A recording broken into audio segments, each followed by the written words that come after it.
दुख होए फिर फांसी ऐसी पड़े ते सम दुख न कोई। विश्वास कीजिए ये ऐसे कर्म करा देता है, जेल भरी है इसी मनोरंजन से। कई बार कहते हैं अगर आपका पाप प्रकाशित नहीं होगा तो मन आपको दंड देगा, वही मन जो भोगों में ले गया था वही आपको दंड देगा, जलाएगा, घबराहट पैदा करेगा, भय पैदा करेगा, अशांति पैदा करेगा। कामात क्रोधो क्रोधात भवति सम्मोहा, जहां क्रोध आया तो मूढ़ता छा जाती है। बिल्कुल पागल आदमी समझ लो।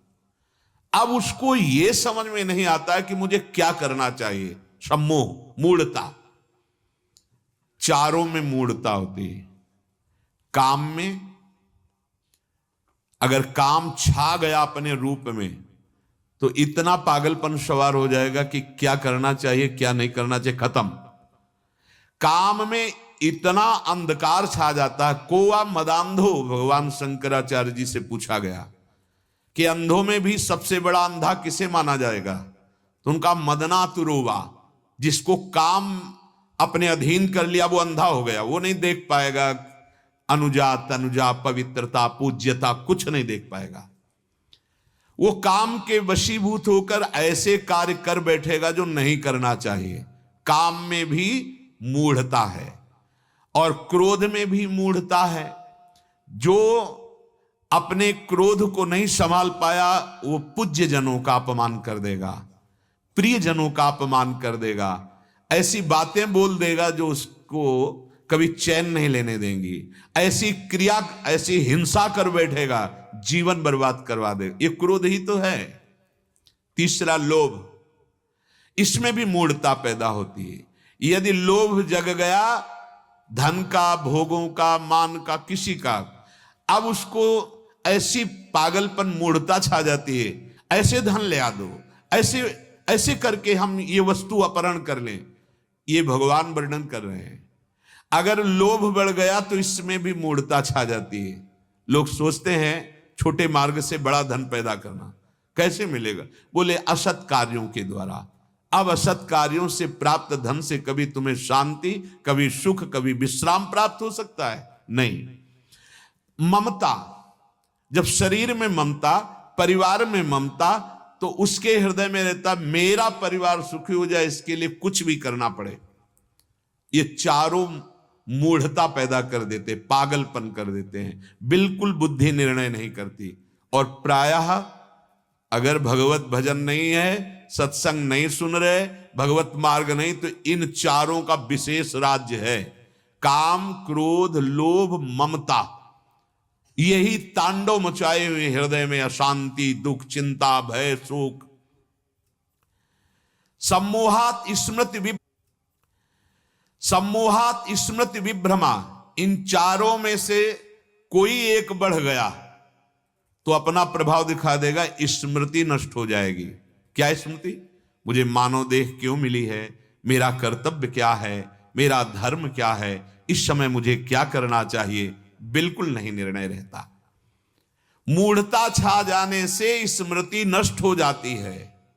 शास्त्र क्या आज्ञा करता है, सद्विचारी पुरुष इस समय क्या करते, अगर मेरे अंदर क्रोध आया, ममता आया, तो इस समय मुझे क्या करना चाहिए, सब निश्चय खत्म हो जाता है।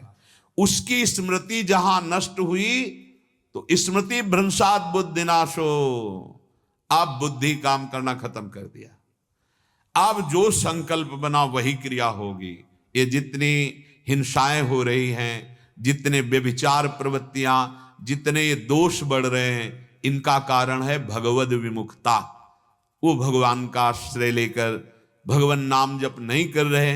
हम सैकड़ों बार प्रार्थना कर चुके हैं कि भगवत प्राप्ति ना सही भाई, अरे जीने के लिए, मानवता के लिए, हमारा पवित्र जीवन कैसे होगा? हमारी बुद्धि भ्रष्ट हो गई है, हमारी बुद्धि नष्ट हो गई है, नास्तिकता आ गई है। ना हम शास्त्र की बात समझते हैं, ना संतों की बात, मनमानी आचरण बढ़ते चले जा रहे हैं उधर जहां दुख का सागर है।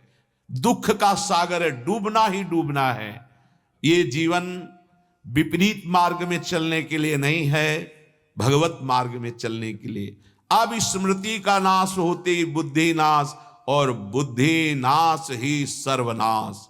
बुद्धिनाशात प्रणश्यति, बाद में वो सोचता है हाय कैसे हो गया। फांसी की सजा, आजीवन कारावास, नाना प्रकार की प्रताड़नाएं जब भोगता है, ये तो यहां की है, बड़ी जेल तो नरक है। फिर क्या मन पछतई है अवसर बीते, दुर्लभ देह पाए हरि पद भजु, करम बचन अरु जीते, मन पछतई है अवसर बीते। बुद्धिनाशात प्रणश्यति, बुद्धि का नाश हो जाना ही साधक का सर्वनाश कहा जाता है। विषयों का ध्यान करने से काम प्रबल हो जाता है। इसीलिए मोबाइल आदि से गंदी बातें देखना, गंदे बात करने वाले पुरुषों का संग त्याग करना हमारे लिए अत्यंत आवश्यक। अगर हम देखना बराबर बनाए रखेंगे, गंदे पुरुषों का संग करेंगे, बच नहीं पाओगे। जो हम देखते हैं, जो सुनते हैं, जिनका संग करते हैं, उनका रंग चढ़ता है। जित संग दोषा तो सिद्ध पुरुष होता है। बहुत बचना चाहिए। छोटे छोटे बच्चों में जो असद भावनाओं की वृद्धि बढ़ रही है, उसका कारण कुसंग है। जहां हमें सत्संग सिखाना चाहिए, वहां कुसंग सिखाया जा रहा है। कैसे आगे इनका जीवन बढ़ेगा? जहां हमारा विषयों का ध्यान, कैसा आकर्षण माया के लगता सुख है। सच्ची बात कह रहे हैं, आप ही ये अनुभव करके देखो। संसार में हो, गृहस्थ में हो, नाम जपते रहना, फिर आप बताना किस भोग में सुख है।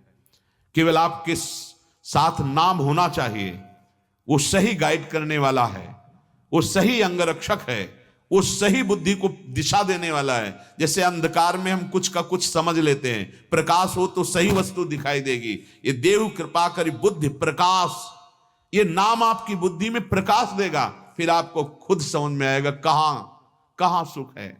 पर नाम छूट जाता है, नाम नहीं जब होता तो हमारे अंदर फिर ये काम क्रोध आदि अंधकार अपना प्रभाव दिखा रहे हैं।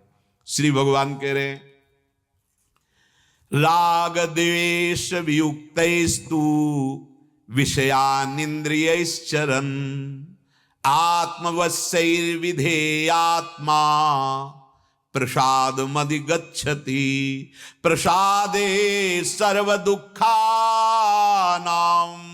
हानिरस्योपजायते, प्रसन्न चेतसो ह्रासु बुद्धि पर्यवतिष्ठते।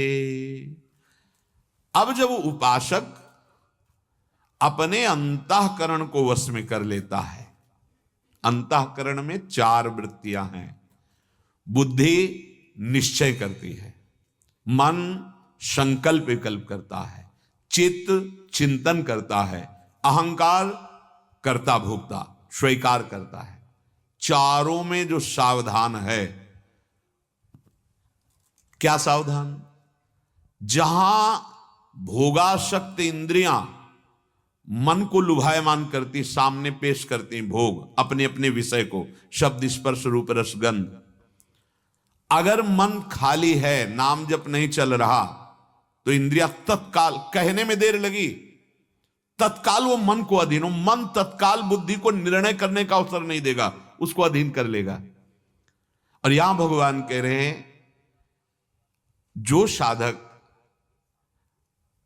अपने अंतःकरण को अपने वशीभूत कर लेता है, निश्चय यह है कि भोगों में सुख नहीं है। बड़े बड़े महापुरुषों के अनुभव देखने चाहिए। पुरवा नाम के सम्राट हुए हैं, इतने पुण्यात्मा थे कि उनको पत्नी रूप में उर्वशी जी मिली। बहुत ही अप्सराओं में सर्वश्रेष्ठ हैं।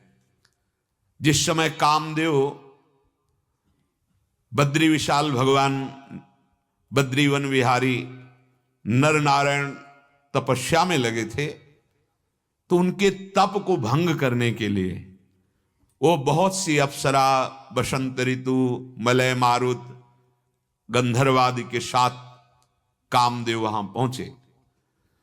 तत्काल ऋतु परिवर्तन, बसंत ऋतु बड़ी शोभायमान, मन को लुभायमान, शीतल मंद सुगंध चलने लगी वायु। गंधर्वगण मधुर ध्वनि से संगीत, अप्सराएं गान कर रही, नृत्य कर रही, आकर्षण कर रही, जहां भगवान नर नारायण तप परायण है। सारा का सारा प्रयास निष्फल। अब तो भयभीत हो गए कि कहीं सांप ना दे दें, इसलिए सब चरणों में प्रणति हुए। तब आंख खोला और भगवान नारायण ने कहा, तुम्हारा स्वागत करना चाहिए काम, तुम यहां आए हो, इतना प्रयास किया। तो अपनी जंघा में ऐसे लिखित चित्र बनाया, जे ही बनाया तो मूर्तिमान उर्वशी जी प्रकट हो गई, भगवान नारायण की जंघा। देखते ही काम, अप्सरा, गंधर्व सब मोहित हो गए। तब कहा कि तुम्हारे पास ऐसा है ही नहीं कुछ वैभव जो मुझे मोहित कर सको। जाओ इस अप्सरा को ले जाओ और देवराज इंद्र से कहना तुम्हारे स्वर्ग की शोभा बढ़ाने वाली देवी है। उस उर्वशी के शरीर से ऐसी सौरभ आती थी, मुख से हविष्यान्न की गंध आती थी। देवी हैं, भगवान नारायण की जंघा से प्रकट हुई। पुरुरवा जी ने पत्नी रूप में स्वीकार किया। अंततो गत्वा, भागवत में वर्णन है, पुरुरवा जी ने अपने को धिक्कार शब्द से धिक्कारा कि मुझे धिक्कार है, मैं अपने को सम्राट समझता था, शूरवीर योद्धा समझता था, मारा गया, इस काम ने मेरे कुछ सुख नहीं मिला। उर्वशी जी से आप विचार करके देखो, महाराज ययाति अपनी यौवन अवस्था, अपने पुत्र की यौवन अवस्था, दैत्यराज वृषपर्वा की पुत्री शर्मिष्ठा, भगवान शुक्राचार्य की पुत्री देवयानी, परिणाम लिखा, कुछ सुख नहीं मिला। एक भगवद विमुख पुरुष को संपूर्ण विश्व के साफ सुख मिल जाए तो भी कुछ सुख का अनुभव नहीं होगा। आप अपने हृदय को देख लो, कितना भोगा फिर भी वही तृष्णा, मतलब कुछ नहीं हाथ लगा, पूरा जीवन नष्ट हो जाएगा, कुछ हाथ नहीं लगेगा। रोकना पड़ेगा मन को, तभी अच्छे सुख में पहुंचोगे, जिसे अविनाशी कहते हैं, जहां दुख का लेश नहीं है, जो नित्य सुख है वह है प्रभु, प्रभु का नाम, प्रभु का रूप, प्रभु की लीला, प्रभु का धाम।